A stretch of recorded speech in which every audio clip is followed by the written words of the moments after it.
श्रीकृष्णं वन्दे जगद्गुरुम्। ॐ श्री परमात्मने नमः।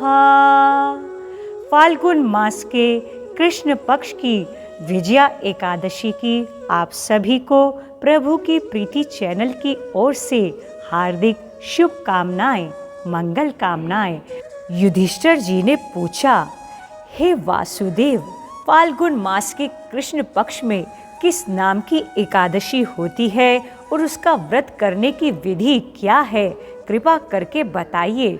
भगवान श्री कृष्ण बोले, युधिष्ठिर, एक बार नारद जी ने ब्रह्मा जी से फाल्गुन के कृष्ण पक्ष की विजया एकादशी के व्रत से होने वाले पुण्य के बारे में पूछा था तथा ब्रह्मा जी ने इस व्रत के बारे में उन्हें जो कथा और विधि बताई थी उसे आप सुनो।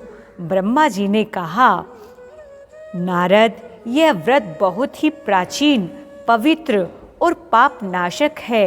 यह एकादशी राजाओं को विजय प्रदान करती है, इसमें तनिक भी संदेह नहीं है।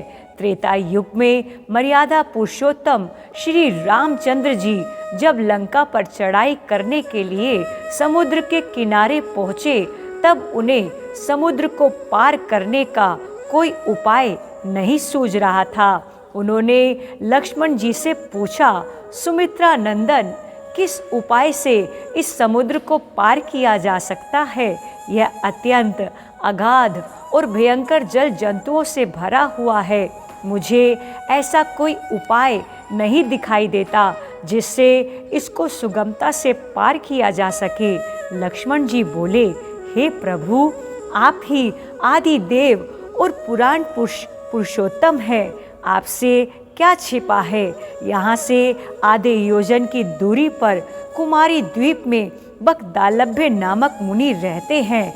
आप उन्हीं प्राचीन मुनीश्वर के पास जाकर उन्हीं से इसका उपाय पूछे।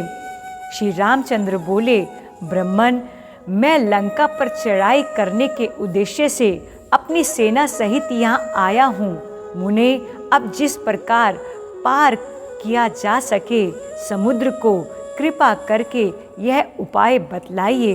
बकदालभ्य मुनि ने कहा, हे श्री राम जी, फाल्गुन के कृष्ण पक्ष में जो विजया नाम की एकादशी होती है, उसका व्रत करने से आपकी विजय निश्चित ही होगी। निश्चय ही आप अपनी वानर सेना के साथ समुद्र को पार कर लेंगे। राजन, अब इस व्रत की फलदायक विधि आप सुनिए। दशमी के दिन सोने, चांदी, तांबे अथवा मिट्टी का एक कलश स्थापित कर कलश को जल से भरकर उसमें पल्लव डालें। उसके ऊपर भगवान नारायण के स्वर्णमय विग्रह की स्थापना करें। फिर एकादशी के दिन प्रातःकाल स्नान करें। कलश को पुनः स्थापित करें।